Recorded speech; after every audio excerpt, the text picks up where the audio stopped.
Yes, people, welcome back to the Red Zone. I'm AJ, and this is all your Manchester United sports, entertainment, and news updates. This is your match reaction video for Thursday's Europa League quarter-final second leg between Sevilla and our Manchester United. It finished Sevilla 3, Man United 0, 5-2 on aggregate, and we have crashed out of the Europa League with a pathetic performance and a whimper. So we're going to discuss the performance, the result, what it means. We're going to go in on a couple of individual performances. They're not getting away with it this time. And we're going to look forward to what we've got coming up next. So let's get into it, people. Sevilla 3, United 0, 5-2 on aggregate, crashed out the Europa League. Trophy we were hoping to win, that we believed we could win and go all the way. If you ask me personally, and it sounds mad, but to win the Europa League, it's actually easier than winning the FA Cup, which is the only other trophy we can win now. So to go out of it, it's disappointing, and to go out of it by the means that we did is even more disappointing. Do you know what I mean? Like I say, it's shambles of performance, shambles of a result, and it's just some of the players we've got. Do you know what I'm saying? Like, we can have these ups and downs, and obviously we've had a great season compared to what we thought we would have had at the start, and Ten Hag's obviously working miracles, but we've still got a lot of the same players from the previous regime, some going as far back as Louis van Gaal. Do you know what I'm saying? And the mentality of these players just ain't going to change like that overnight. You're going to get a boost on some of the players that obviously can get themselves up to that level. But a lot of these players just wilt under pressure. Shit mentality, no fight. Hate when things go against them. And we can't have that in the team. Do you know what I mean? We need spirit. We need fight. We need some charisma from the players. And yesterday just proved that a lot of the players we've still got, especially because of injuries that we've had to bring back in, just ain't up to the scratch. Sevilla played well. We're not going to take it away from them. Do you know what I mean? The intensity they started with from the first minute, the desire, the fight that all the players had. Then you add that to what was going on in the stadium, which is another thing what pisses me off, because I love Old Trafford, you know. I've been there quite a few times.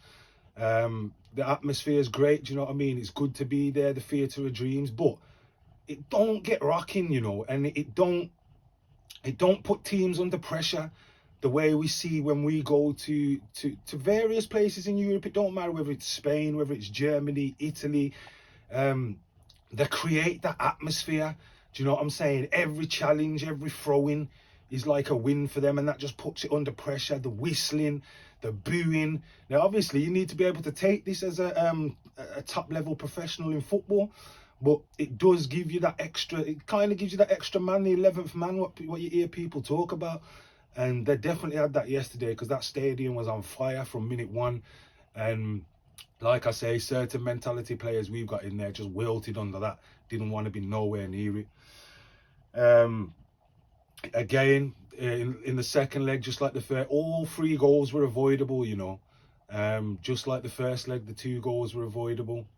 We should have come into this 2-0 up, last 6 minutes of the game, fuck around 2 own goals. This one's pretty much the same, do you know what I mean? Bear in mind there's no own goals, but we gave them these 3 goals, and could have been so easily avoided. The first goal, and I'm not sure whether it was the first goal or the third, but I'm pretty sure it's the first goal, you know. And we're just going to touch on this player. We'll touch on him later, but Sancho just leaves his runner, and this is what Ten Hag ain't going to stand for. It don't matter whether you come for 75 million from Dortmund, or you're carrying English passports, or previous managers in the press like you and get on your side. It's not gonna matter if you don't put in the work, and that's common sense. But scratch that anyway, because after that you get the whole fucking flip-flop from David De Gea and Maguire. think they can pass it around the back when there's 3 attackers on their ass, and it just obviously backfired like we knew it would, because neither of them are any good at playing out from the back, and God knows why they did. Obviously Harry Maguire's called for the ball, and fuck knows why he's calling for the ball when he can only see the one player in front of him, and he's got a player that side behind him and a player directly behind him. You're calling for the ball blind, so you're obviously going to be fucked up straight away. And then we have to question David De Gea, who can see the whole game in front of him, why the fuck he thinks it's better to go to Harry Maguire in that situation rather than just clear your lines. Do you know what I'm saying? We've heard this shit from when we started playing football at 7 years old. If in doubt, kick it out. And I just don't understand what the pair of them were doing. And that's obviously then give the ball away, and we're 1-0 down, away from home, and you can just tell that we're fucked from that. Then you got the second goal, corner. I keep saying this, you know, and I'm gonna keep saying it. £80 million centre back, you know, if not you're talking second or third most expensive centre back in the history of football, and this man does not win headers, especially in his defensive duties. He's supposed to be the captain as well. Let's not forget about that. So what's going on with the organisations? Corner comes in, they get beat to the ball again, and then we have to obviously talk about De Gea again. His positioning, man, gets looped by a loopy header. Like, come on, man. It's not a bullet header where you're thinking, oh, you know what, that was kind of a bullet still, so we kind of allow him and it was close, this and that. Nah, it's a looping header, and the man's got lobbed. Another bullshit goal. Could have been avoided if we had some people in our defence who are willing to die for the cause and want to win aerial duels. Then you got the third goal, and all we can do is applaud David De Gea on this.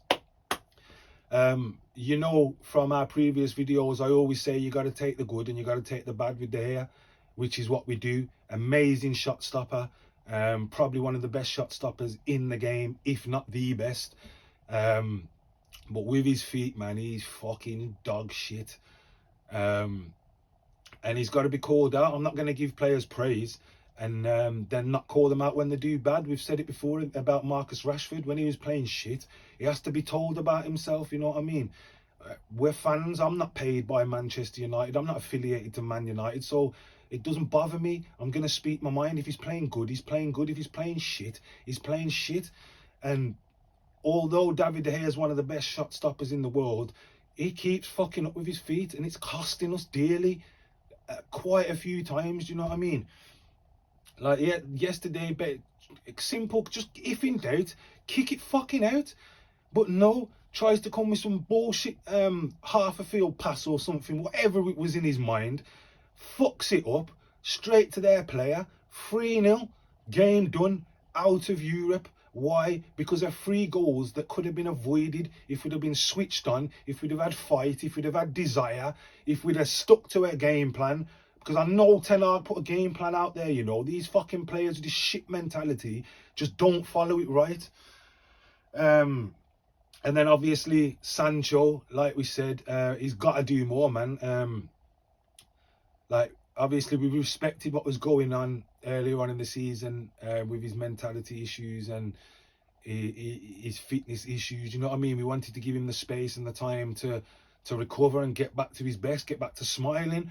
But like I say, I'm a Man United fan. I'm not a fucking Jadon Sancho FC fan. I'm not Harry Maguire or David De Gea FC fan. So if shit's going against my club and it's because of these people, then obviously I'm going to say something now. We love Jadon Sancho. I hope he turns it around and turns it around quickly, because if you ask me, he don't do enough. Like I said on the first goal, he's half-tracked his runner. Now, if that's Anthony at Anthony's side, Anthony's tracking his runner. I know he is. I've seen Anthony back there making sliding tackles. And Sancho, if he's doing it, he's not doing it enough. He's not doing enough on the pitch either, going forward. So he's going to have to be careful, you know, because there's a big list of players that's going to leave Old Trafford this summer. And I don't want Sancho to go just yet. But if Ten Hag feels like he's not fitting into his plans, you can't really argue with him. Because what's he showing you week in, week out since he's been back? that he's not really doing. He'll do something here and something there. That's the type of player that Man City can afford to have. Luxury players, you know what I mean? We're trying to rebuild and get there, and we need a lot more fight and desire in our team than flair players that pop up with an assist or a goal or a cute pass here and there. Do you know what I'm saying? And then you got injury Martial. Anthony Martial. Like I say, no one's got a problem with Martial about his quality of finishing, his hold-up play, or what he can do, even though he was shit at both of them yesterday. But one thing we have to keep questioning is his injury record and his ability to stay fit for the team. I'm not asking him to stay fit for me. I'm not asking him to stay fit for you. I'm asking him to stay fit for his other 10 players and his teammates that are on the pitch fighting and battling. And they need the striker to be there. But again, he's had to come off because of an injury. How long is he going to be out this time? Do you know what I'm saying? With Martial's, Rashford's just come back, and obviously he's come back too early because of how fucked up we are. Weghorst does absolutely jack shit. So if Martial's out again, I'm sorry, Martial's going to have to go in the summer as well. And we're going to have to look to bring in a striker that we know is going to be able to play the games and be effective and score the goals, because at the minute, Martial ain't that guy. And it was just it was disappointing and frustrating to see yesterday, because you know what he's capable of doing if he stays fit, but then you see the same bullshit injuries that he's coming off with each and every month, 2 months. It's not good enough. But yeah, one shot on goal we had all game, and I'm pretty sure the shot was from quite far out and it was quite easily saved. We did nothing, no control in the middle of the park. Nothing going forward wise. That's why we only had one shot on target. And like you say, the defence, Maguire, Lindelof didn't exactly cover himself in glory, and De Gea. So all through the spine of the team, they've had a shit game, and it's this spine of the team that's going to have to be changed and going to have to be added to in the summer if we're going to want to progress and challenge for more trophies next year. Because the chance of a treble is obviously gone now. We were hoping we could pull off a cheeky treble. Ten Hag said he's not going to do a parade or anything like that just for the League Cup. So now you've got all your hopes pinned on winning the FA Cup, and to do that you're going to have to get through Brighton, and then we're going to more than likely have to beat Man City, who are a machine when it comes to finals and winning trophies. Do you know what I'm saying? And that's the only way we're going to get to celebrate in Manchester with the team and hopefully celebrate a new beginning. It's not impossible, but it's been made that much harder now by that defeat. Yeah, so like I say, ETH, man, he's gonna have to have some backing, and we still don't know what's going on with the ownership of the club. But this summer he needs to be backed, and he needs to be backed from the day the window opens. 10, 15 players have got to go out, and he's gonna have to at least try and bring in 6, 7, 8 players. Do you know what I'm saying? Attackers, midfielders, defenders, definitely a ball-playing goalkeeper as well. So that should be interesting. But after being knocked out of Europe, it's not really high on the priority. Do you know what I mean? We're still pissed off from what happened. And the players have got to keep going. It just goes to show how much you miss Bruno Fernandes. Now, we know we miss Casemiro because of what Casemiro brings, but all these Bruno haters that don't like him, don't like his energy, well, I'm sorry, but that's the fighting spirit that we need in the club. We need someone who's badgering the ref, who's fucking badgering the players, not happy with what he's seen. And that just showed on Thursday night. So I'm pretty sure if Bruno would have been there, we'd have had a bit more fight in us. Do you know what I'm saying? So yeah, that's about that really. Another bad performance to go with the Liverpool one, to go with the City one, the Brentford one. And this ain't Ten Hag, man. This can only be those shit players that have got the mentality still in them that they just run away and hide when the going gets tough. Do you know what I'm saying? When the going gets tough, these fuckers start running. That's all we can say. But yeah, so we look forward to the next game, which is the FA Cup semi-final, and that is coming from Wembley Stadium against Brighton. Yeah, man, Sunday is going to be a mad one, because let's be honest with you, how many of us after that performance on Thursday are confident of beating Brighton? Now, we know the stature of the clubs puts us at 2 different levels of the playing field, but realistically, on the football pitch, Brighton are a good team. They've got good players. They've got players we're interested in. Casado for the midfield, McAllister for the attacking midfield, the Japanese star who scored the most goals in a Premier League season for a Japanese player. I can't remember his name. But yeah, man, we're interested in those players, and they've got a good team, and they've obviously got a good team mentality around them. So it's going to be a tricky game. We'll have to see on Sunday. Hopefully we can get the win. But yeah, we'll have a match reaction video for you on Monday for that. Hopefully it'll be a more uplifting one than this one. Let us know what you thought, guys, of the performance, the result today. Let us know what you thought of some of the players' individual performances, which will be interesting because some of them were dog shit. Let us know in the comments, along with any shout outs you want to get out there. Don't forget to give us a like. Don't forget to subscribe. Come on, people, spread the word. We'll try to get to 1K. Don't forget to turn on your notification bell so you know when we've uploaded our latest video. And make sure you go and follow us on Instagram as well for a whole load of daily content on there. That's at the bottom of the screen, and the video, the link is in the video description. And I want to say thanks for watching, guys. Appreciate it. And I'll see you in the next video. Peace.